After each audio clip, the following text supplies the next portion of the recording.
Hi everyone, welcome to the YouTube channel of chem lover.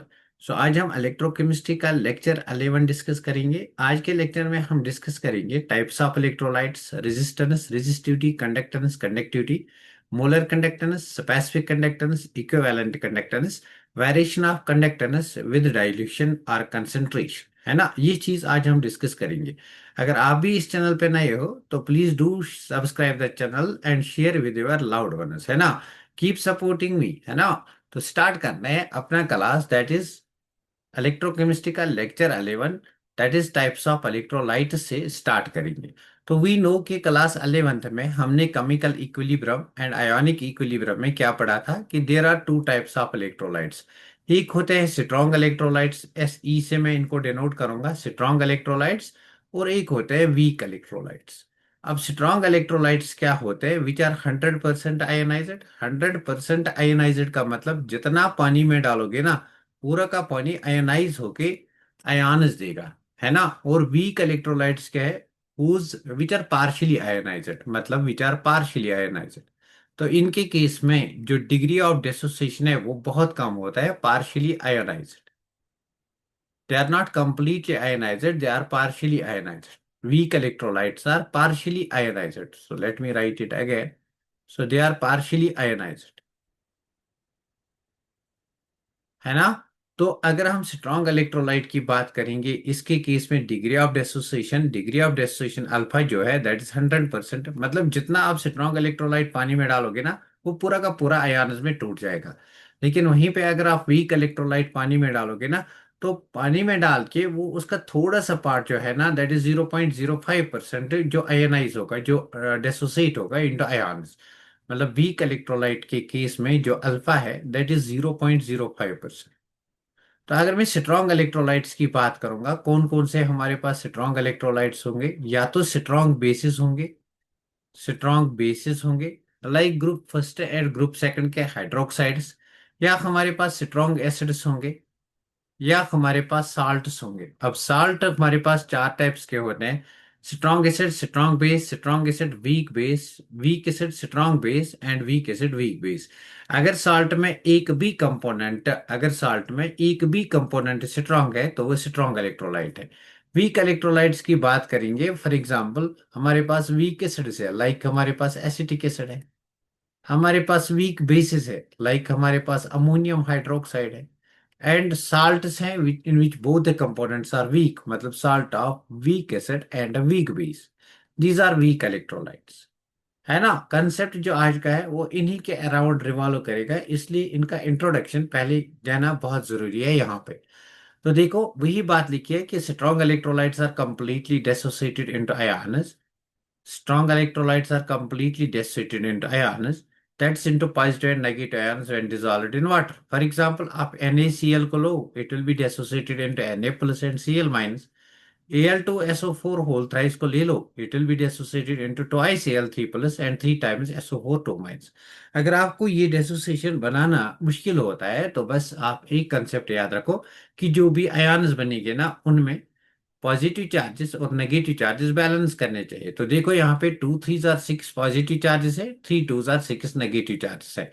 तो charges को balance करके आप कंपाउंड को आइसो इलेक्ट्रिकली न्यूट्रल बनाओगे, है ना।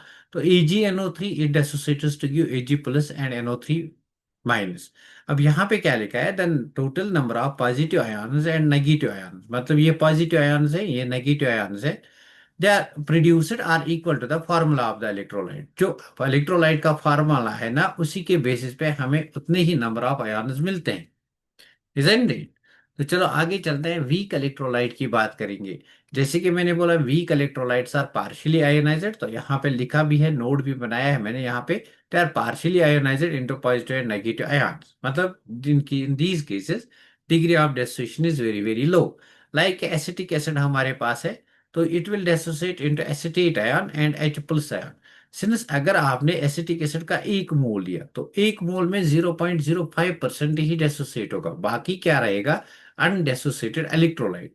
सिंस आधा हमारा बहुत बहुत सारा हमारा अनडेसोसिएटेड रहता है, इसलिए यहाँ पे क्या एस्टेब्लिश होगा? यहाँ पे इक्विलिब्रियम एस्टेब्लिश होगा between the dissociated ions and the undissociated electrolyte. Like ammonium hydroxide में हमें अमोनियम आयन्स और हाइड्रोक्साइड आयन्स मिलेंगे। आगे चलते हैं, डिस्कस करते हैं सम बेसिक टर्म्स जो आज के लेक्चर के लिए फाउंडेशन है। तो इसमें सबसे पहले हमारा रेजिस्टेंस आता है। मैं रेजिस्टेंस को आर से डिनोट करूंगा। रेजिस्टेंस किसके बराबर होता है? It is directly proportional to L by A, मतलब length of the conductor and area of the cross section. और मैं रेजिस्टेंस को कैसे लिखूंगा? Resistance is equal to rho into L by A, वह ये जो रो है ना, इसको स्पेसिफिक रेजिस्टेंस और रेजिस्टिविटी के नाम से भी जानते हैं, है ना। तो इस आर का यूनिट अगर हम देखेंगे ना, ऐसा सिस्टम है, दिस इज ओम, और ओम को हम ओमेगा से रिप्रेजेंट करेंगे, बस यही बात लिखी होगी। The restriction with the electrolytic solution oppose the restriction with which the electrolytic solution opposes the flow of electricity, that's called our resistance, isn't it? Unit, ऐसा unit of resistance is ohm, और इस ohm को हम omega से denote करेंगे। Resistance is directly proportional to the length of the conductor, that's L, and inversely proportional to the area of the cross section. तो मतलब it is directly proportional to L and inversely proportional to E, और R is equal to rho into L by A. तो since we know that are is equal to rho into L by A, क्या यहां से हम resistivity को निकाल सकेंगे? बिल्कुल निकाल सकेंगे। तो रेजिस्टिविटी किसके बराबर आएगा? ये ए यहां आएगा, so this will be equal to R into A by L, है ना। तो नासी रेजिस्टिविटी यहाँ पे जो है that's equal to R into A by L. इस रो को कहते हैं स्पेसिफिक रेजिस्टेंस, और इसी को रेजिस्टिविटी भी कहते हैं। This is also known as resistivity. Clear हुई ये बात? तो अगर मैं यहां पे कहूंगा कि जो हमारा ए है, area of cross section, this is the area of the cross section, ये जो एरिया आप देखते हो this is called area of cross section, and this is the length of the electro this is the length of the conductor, this is the length and this is area of cross section. अगर ये area of cross section कितना होगा? 1 centimetre square, because area का unit क्या होगा?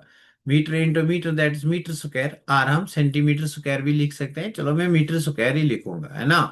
सो if this area is equal to 1 metre square, अगर ये कितना होगा? अगर ये 1 मीटर स्क्वायर होगा and length of the conductor is 1 metre, तो यहाँ पे जो रो होगा, this area is 1 metre square and length जो है इट इज 1 मीटर, तो यहाँ पे जो रो होगा that will be equal to R into 1 metre square divide by 1 metre. अब मीटर से मीटर मर जाएगा, so this will be equal to resistivity will be equal to, यहाँ पे मैं लिखूंगा I take some space over here, है ना। तो यहाँ पे मैं लिखूंगा, सो रो किसके बराबर आएगा? Rho will be equal to R into metre. ना what is R? R is our resistance, इसका यूनिट क्या है? ओम। तो मतलब रेजिस्टिविटी का यूनिट क्या है? Ohm metre. This is the unit of resistivity, clear. So the unit of resistivity is ohm metre, clear है ये बात, है ना। तो मतलब रेजिस्टिविटी के क्या होता है? Resistivity is the resistance of the conductor whose area of cross section is 1 meter square and length of the conductor is 1 meter, है ना। So now see, this is called a specific resistance. It is defined as the resistance of the 1 meter cubic electrolyte. This is known as 1 meter cubic. अगर area of cross section 1 meter square है और length 1 meter है, then it's called a 1 meter cubic solution of electrolyte. ना सी next हम क्या देखेंगे इसमें कि कंडक्टेंस क्या होता है और स्पेसिफिक कंडक्टेंस क्या होता है। तो इनको मैं रिलेट करूंगा विद रेजिस्टेंस एंड रेजिस्टिविटी। इससे पहले हमने अभी देखा था कि रेजिस्टेंस जो होता है ना आर, ये हमने अभी देखा था, इसको मैं कंपेयर करूंगा विद कंडक्टेंस जी। कंडक्टेंस को जी से डिनोट किया जाता है, you can see over here, conductance को जी से डिनोट किया जाता है। एंड रेजिस्टिविटी जो है रो, इसको मैं रिलेट करूंगा विद कंडक्टिविटी के मतलब कप्पा, कप्पा से डिनोट किया जाता है इसको, है ना। कप्पा से इसको डिनोट किया जाता है। तो ना सी अभी हमने देखा कि रेजिस्टेंस क्या है? This is opposition, this is restriction. किसका रिस्ट्रिक्शन? करंट फ्लो होने का रिस्ट्रिक्शन। और कंडक्टेंस क्या होगा कि कितना करंट चलेगा। तो मतलब दोनों एक दूसरे के बिल्कुल अपोजिट होंगे। तो कंडक्टेंस जी जो है it will be reciprocal of resistance. So now what is conductance? It is the reciprocal of resistance. तो वी नो कि रेजिस्टेंस का यूनिट क्या है? ओम। सो कंडक्टेंस का यूनिट क्या होगा? 1/ओम। तो 1/ओम मतलब ओम इनवर्स होगा इसका यूनिट, है ना। और ओम इनवर्स को ही हम साइमन बोलते हैं। So this unit is known as siemens. और इसको ऐसे रिप्रेजेंट करेंगे तो यही बात लिखी होगी यहाँ पे। The is, let me take a different ink. The the ease or the power with which electricity flows through an electrolytic solution is called conductance। मतलब रेजिस्टेंस का बिल्कुल अपोजिट। सो इसका ऐसा यूनिट क्या होता है, साइमन। और साइमन क्या होता है, ओम इनवर्स। ओम इनवर्स को आप रिप्रेजेंट कैसे करोगे, ओमेगा इनवर्स से। और इसी को साइमन कहते हैं, है ना। Since conductance and resistance are inverse related, therefore G will be equal to 1/r। तो ये बात लिखिए कि conductance is the reciprocal of resistance, है ना। तो unit of conductance is represented as ohm inverse, और इसको मो भी कहते हैं। दिस इज, इसको मो भी कहते हैं, MHO मो, है ना। इसको मो भी कहते हैं। और इसका ऐसा यूनिट जो है that is Simon. Now see, जैसे हमने रेजिस्टिविटी को डिफाइन किया, रेजिस्टिविटी, इसी तरह हमारा कंडक्टिविटी होता है। इसको स्पेसिफिक रेजिस्टेंस भी कहते हैं, स्पेसिफिक रेजिस्टेंस। इसको स्पेसिफिक रेजिस्टेंस भी कहते हैं। तो कप्पा को हम स्पेसिफिक कंडक्टेंस कहेंगे, स्पेसिफिक कंडक्टेंस भी कहेंगे, है ना। रो को हम रेजिस्टिविटी भी कहते हैं, इसलिए कप्पा को क्या कहेंगे, कंडक्टिविटी भी कहेंगे। And this conductivity is equal to reciprocal of resistivity, मतलब 1/रो, है ना। वी नो दैट रो किसके बराबर है, रो को हमने निकाला था। रो देखो, रो किसके बराबर था, हमें पता था कि R is equal to rho into L/A। तो वापस आ जाओ, रो को निकालो। Rho will be equal to R into A/L, है ना। तो यहाँ पे मैं ये रो का वैल्यू सब्स्टिट्यूट करूंगा। यहाँ पे अगर सब्स्टिट्यूट करूंगा, कप्पा किसके बराबर आएगा, 1/रो के बदले R into A/L, into A/L। अब ये L ऊपर जाएगा, so this will B 1/R into L/A, है ना। तो यहाँ पे जो हमारे पास रिलेशन आ गया कप्पा का स्पेसिफिक कंडक्टेंस का, वो क्या आ गया कि kappa is equal to 1/R into L/A। Now what is 1/R, अभी हमने देखा रेसिप्रोकल ऑफ रेजिस्टेंस किसके बराबर होता है, कंडक्टेंस के बराबर। सो this is G into L/A। L/A को हम G स्टार से भी रिप्रेजेंट करते हैं। So we can write K is equal to G into G star. और ये जो L/A है ना, G स्टार जो है, this is equal to L/A। और इसी को हम कहते हैं cell constant, cell constant. Now what is this L/A, it is the length, यहां से यहां तक लेंथ बिटवीन द इलेक्ट्रोड्स कितना है, और एरिया ऑफ क्रॉस सेक्शन क्या है। क्लियर हुई ये बात।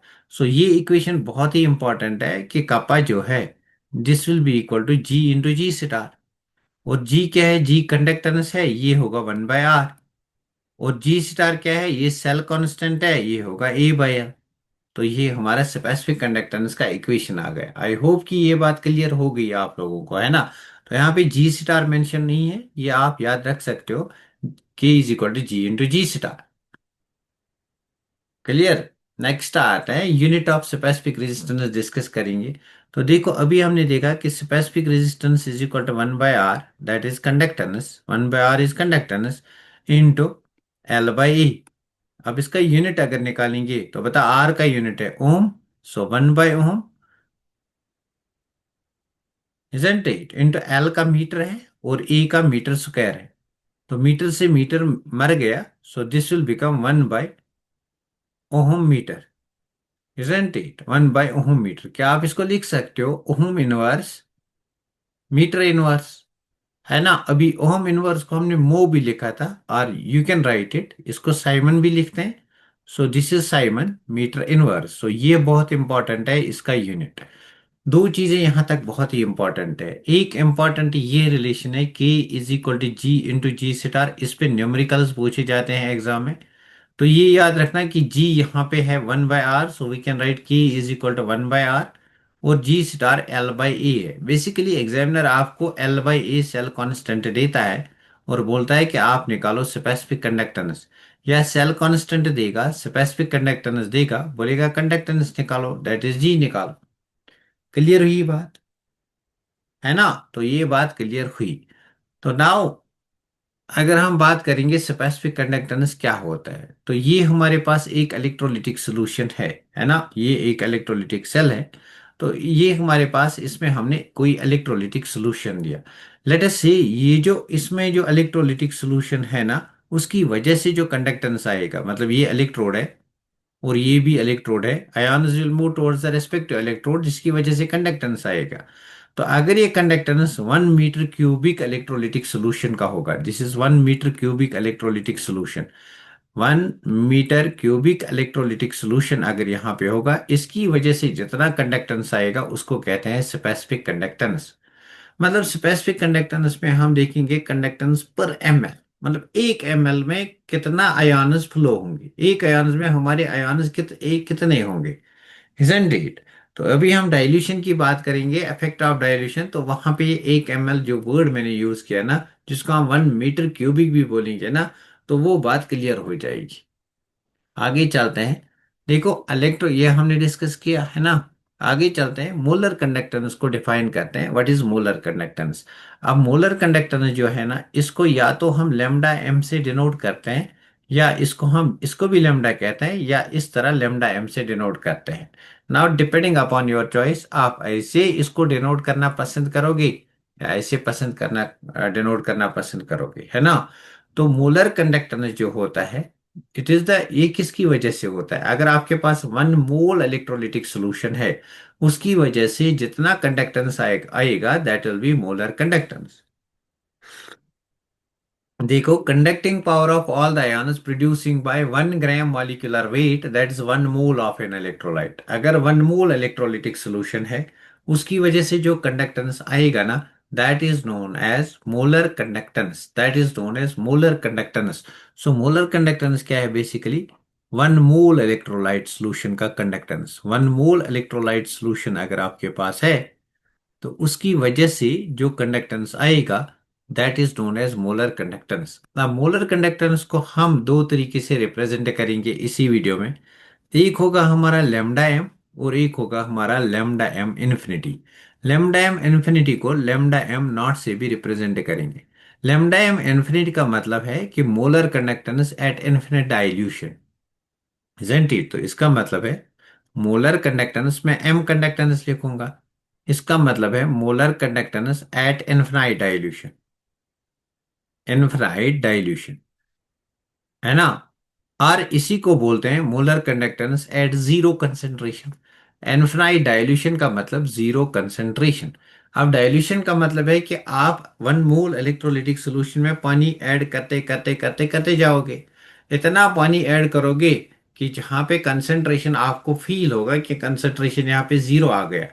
तो जब आप इतना ज्यादा वाटर ऐड करोगे, इतना ज्यादा डाइल्यूशन करोगे, उसी को बोलते हैं, जहां पर कंसेंट्रेशन जीरो होगा उसी को बोलते हैं इनफिनाइट डाइल्यूशन। तो दो बातें हैं, अल्टरनेटली रिलेटेड है, या तो आप इनफिनाइट डाइल्यूशन बोलोगे या तो आप जीरो कंसेंट्रेशन बोलोगे। इजंट इट क्लियर हुई ना बात। तो ये जो मोलर कंडक्टेंस होता है ना, मोलर कंडक्टेंस जो होता है लेमडा एम, ये किसके बराबर होता है, it's equal to specific conductance into volume. ये एक इक्वेशन आपको याद रखना है। तो आपको स्पेसिफिक कंडक्टेंस देगा और वॉल्यूम ऑफ द सॉल्यूशन देगा। Volume of the solution 1 mole of an electrolytic solution देगा। आपको निकालना होगा मोलर कंडक्टेंस। इसके लिए एक और फार्मूला होता है, molar conductance is equal to specific conductance that is kappa into 1000 divide by M. ये जो एम है, this is molarity of the solution. इस मोलैरिटी को आप सॉल्युबिलिटी से भी रिलेट कर सकोगे, मोलैरिटी ऑफ द सॉल्यूशन।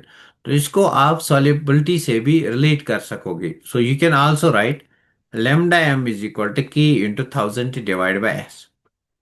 दो, ये दो फार्मूला जो है, these are very very important, बहुत इंपॉर्टेंट है। अगर हम इसके यूनिट की बात करेंगे, तो लेमडा एम किसके बराबर है, के into 1000 divide by M. K क्या है, this is specific conductance. Or specific conductance और कंडक्टिविटी, इसका यूनिट क्या होता है, अभी हमने लास्ट वाले स्लाइड में देखा। इसका यूनिट देखो, स्पेसिफिक कंडक्टेंस का यूनिट साइमन पर मीटर है ना। तो साइमन पर मीटर है इसका यूनिट, और यहाँ पे मोलैरिटी भी है।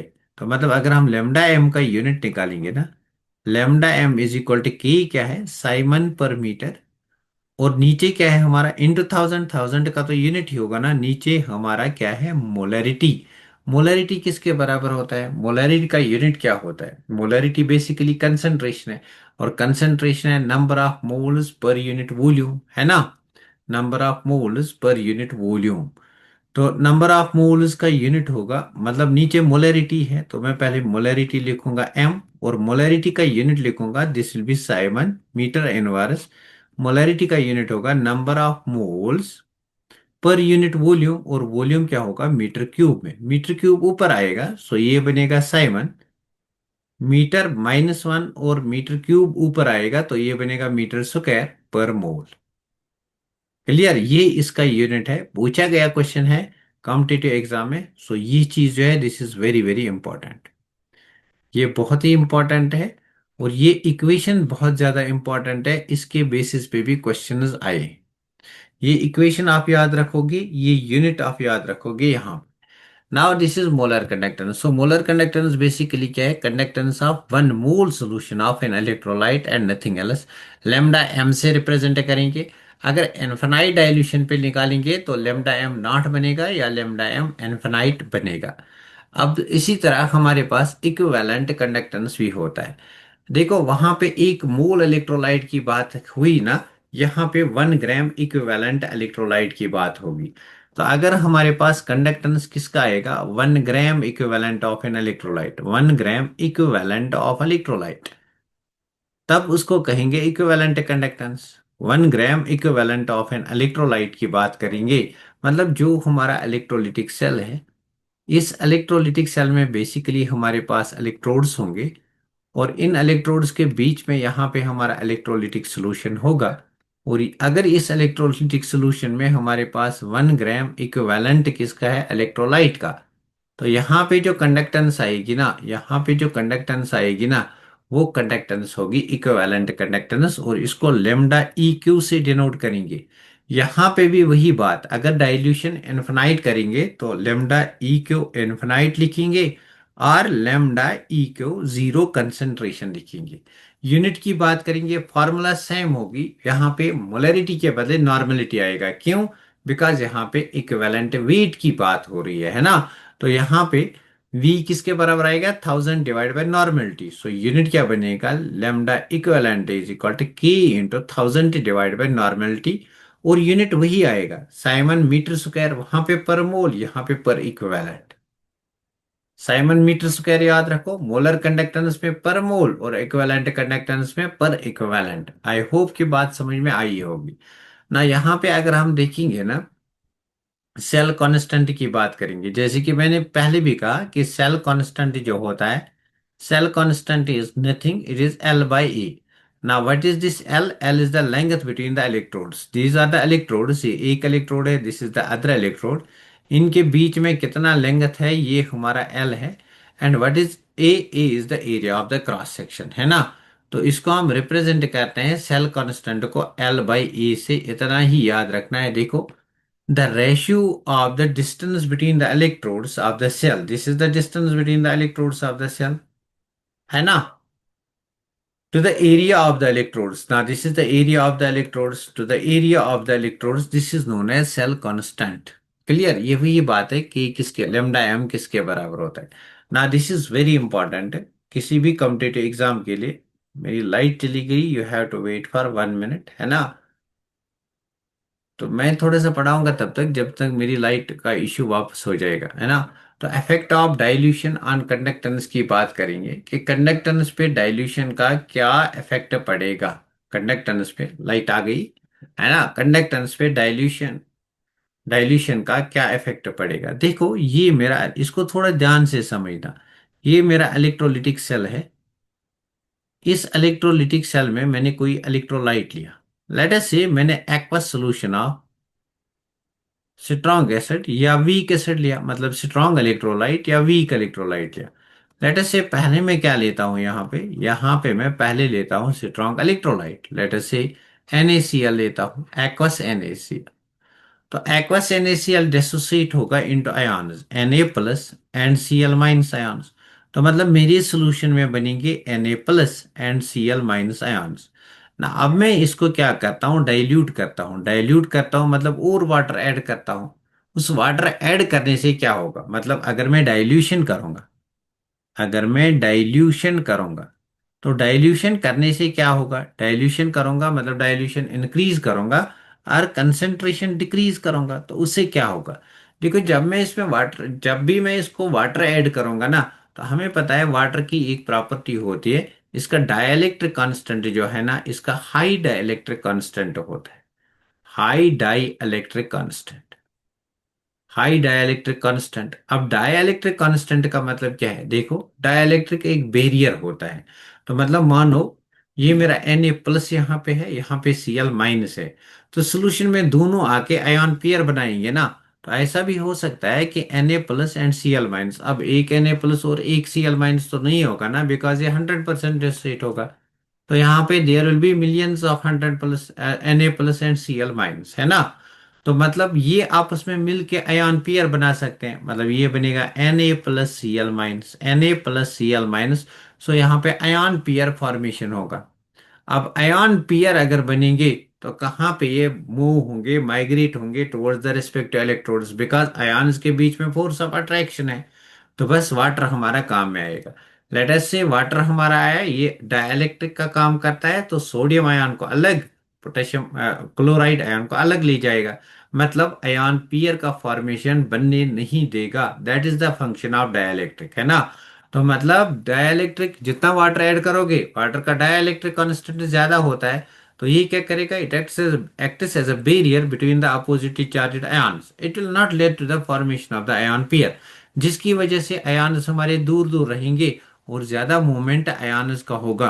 बता, ज्यादा मूवमेंट आयन्स का होगा तो मोलर कंडक्टेंस या इक्विवेलेंट कंडक्टेंस ज्यादा होगा या कम होगा, ज्यादा होगा ना। तो मैं लिखूंगा अगर डाइल्यूशन करेंगे तो लेमडा m और लेमडा इक्विवेलेंट बोथ क्या होंगे, बोथ इंक्रीज हो जाएंगे। बता, ये बात क्लियर हुई, ये बात क्लियर हुई। ये स्ट्रॉन्ग इलेक्ट्रोलाइट के केस में डिस्कस किया। अगर वीक इलेक्ट्रोलाइट होगा तब क्या होगा। देखो वीक इलेक्ट्रोलाइट में पहले ही हमारे पास, लेट अस से कि मैंने एक वीक इलेक्ट्रोलाइट लिया, मैं यहाँ पे एक वीक इलेक्ट्रोलाइट लूंगा। तो ये मेरा एक इलेक्ट्रोलिटिक सेल है। अब इस इलेक्ट्रोलिटिक सेल में मैं वीक इलेक्ट्रोलाइट लूंगा, लेट अस से अमोनियम हाइड्रोक्साइड लूंगा। तो यहाँ पे अमोनियम आयन्स और हाइड्रोक्साइड आयन्स बनेंगे, है ना। तो नाउ जो मेरा वीक इलेक्ट्रोलाइट है, इसमें तो प्रॉब्लम है ना। क्या प्रॉब्लम है, इसमें पहले ही कम आयन्स बनते हैं।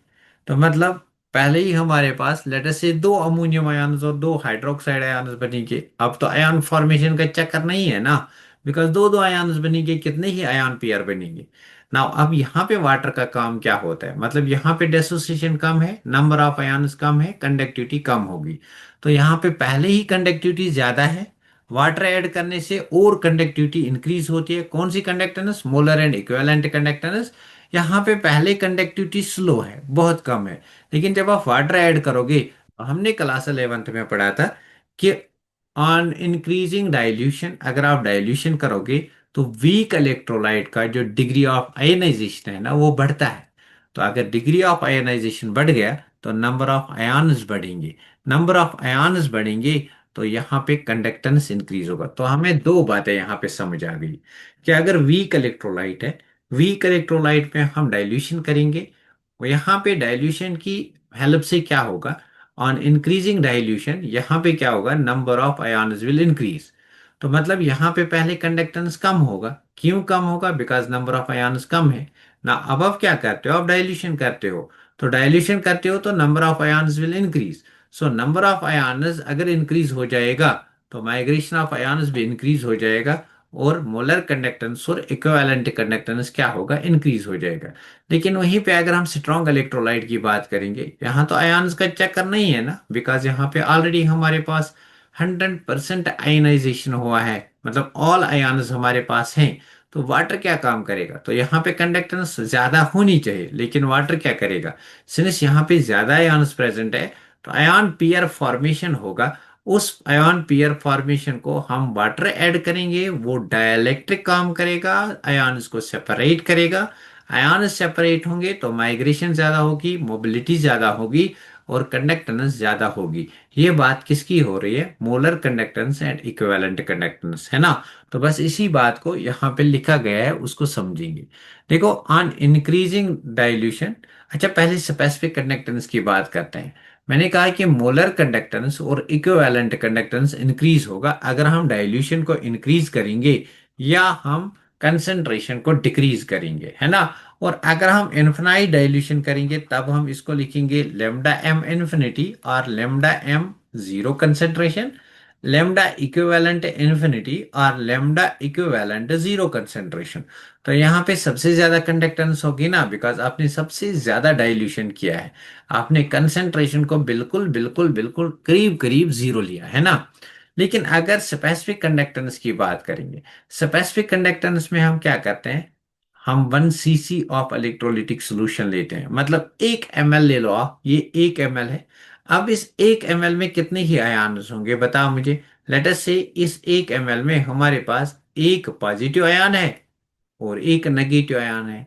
क्या वाटर ऐड करने से इस 1 ml में आयन का कंसेंट्रेशन इंक्रीज होगा?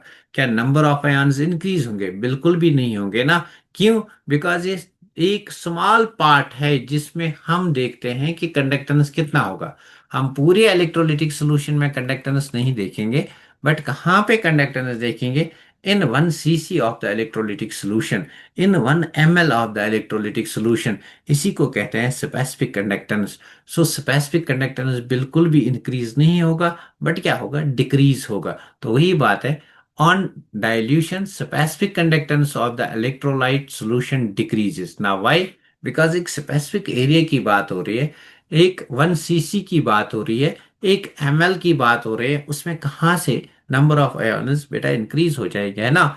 But equivalent and molar conductance will increase and reach a maximum value.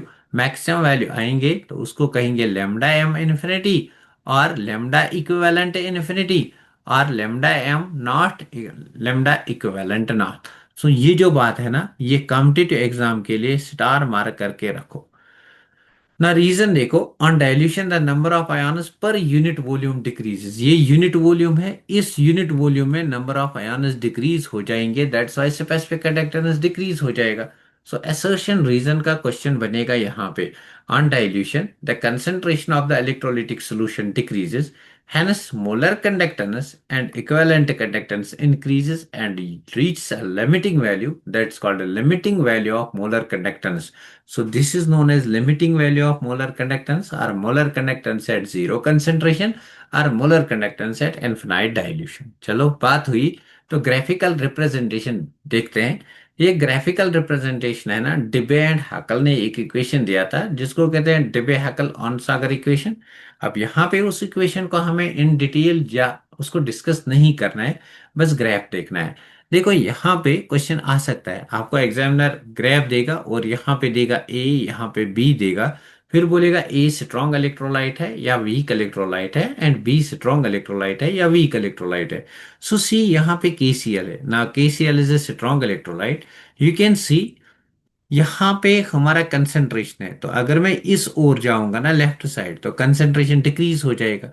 तो मतलब इस साइड जाऊंगा तो कंसंट्रेशन क्या हो जाएगा? डिक्रीज। कंसंट्रेशन डिक्रीज मतलब क्या हो जाएगा? डाइल्यूशन क्या हो जाएगा? डाइल्यूशन इंक्रीज हो जाएगा। अरे यार लिखना, डाइल्यूशन इंक्रीज हो जाएगा। तो अगर आप डाइल्यूशन बढ़ाते हो तो what is happening to the strong electrolyte? Strong electrolyte के केस में molar conductance, this is molar conductance या इक्विवेलेंट कंडक्टेंस ले लो, ये बढ़ जाता है। ये बढ़ जाता है, दिस इज नॉट कॉन्स्टेंट, ये बढ़ जाता है। अब थोड़ा थोड़ा बढ़ जाता है। कम क्यों बढ़ता है? बिकॉज इसमें ऑलरेडी आपके पास 100% आयॉन्स हैं। सिर्फ यहाँ पे डाइल्यूशन क्या करेगा? आयॉन्स को सेपरेट करेगा, इसलिए ये बढ़ जाता है। और यहाँ पे जब पूछेंगे ना, यहाँ पे, यहाँ से हम इसको एक्स्ट्रा प्लॉट कर सकते हैं इस लाइन के साथ। यहाँ पे अगर मुझे बताओ आप कंसंट्रेशन कितना है? जीरो कंसंट्रेशन है ना। So this will be lambda M zero concentration और lambda M at infinite dilution. ये पॉइंट रिफ्लेक्ट करेगा उसको। सो स्ट्रॉन्ग इलेक्ट्रोलाइट्स के केस में हम ग्राफिकली इसको इसको मेजर कर सकते हैं बाय एक्स्ट्रा प्लॉटिंग दिस। लेकिन वीक इलेक्ट्रोलाइट्स के केस में ये वीक इलेक्ट्रोलाइट है लाइक एसिटिक एसिड। सबसे पहले क्या होगा, बहुत कम मोलर कंडक्टेंस या इक्विवेलेंट कंडक्टेंस होगा। क्यों? बिकॉज नंबर ऑफ आयन्स कम है। क्यों? बिकॉज डेसोसिएशन जो है वो कम है ना। अब आप वाटर ऐड करते हो, डाइल्यूशन बढ़ाते हो, तो नंबर ऑफ आयन्स बढ़ते हैं। नंबर ऑफ आयन्स बढ़ेंगे तो कंडक्टेंस इंक्रीज हो जाएगा। तो देखो, नंबर ऑफ आयन्स बढ़ते हैं, कंडक्टेंस इंक्रीज हो जाएगा। एंड जितना आप ज्यादा वाटर ऐड करोगे, एट द एंड ये रेंडमली इंक्रीज होता है ना।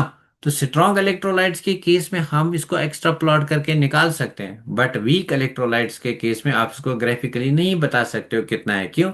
बिकॉज ये कैसे रेंडमली इंक्रीज होता है। तो वही बात है, the variation of molar conductance or equivalent conductance with square root of concentration. This is the square root of concentration for weak and strong electrolytes is represented as. तो यहाँ पे रिप्रेजेंट किया गया है। Now these are the assumptions. For strong electrolytes, lambda molar or equivalent conductance is high at low dilution, and this is due to the strong electrolytes are completely dissociated into ions and give maximum number of ions at low dilution। जो मैंने बात बोली कि at low dilution, जब dilution आप थोड़ी सी करते हो या कुछ भी थोड़ा सा करते हो, तो वहां पे भी नंबर ऑफ आयन्स ज्यादा होते हैं in case of strong electrolytes, है ना। तो स्ट्रॉन्ग इलेक्ट्रोलाइट्स का इसीलिए स्लोली इंक्रीज होता है, बिकॉज ऑलरेडी हमारे पास नंबर ऑफ आयन्स हैं, है ना।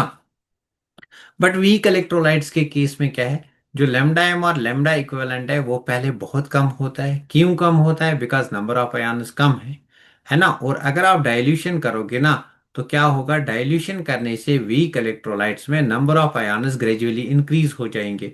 और नंबर ऑफ आयन्स इंक्रीज हो जाएंगे तो वीक इलेक्ट्रोलाइट्स में जो हमारा मोलर और इक्विवेलेंट कंडक्टेंस है वो स्टीपली इंक्रीज करेगा एट हाई कंसेंट्रेशन और एट हाई डाइल्यूशन और वेरी लो कंसेंट्रेशन।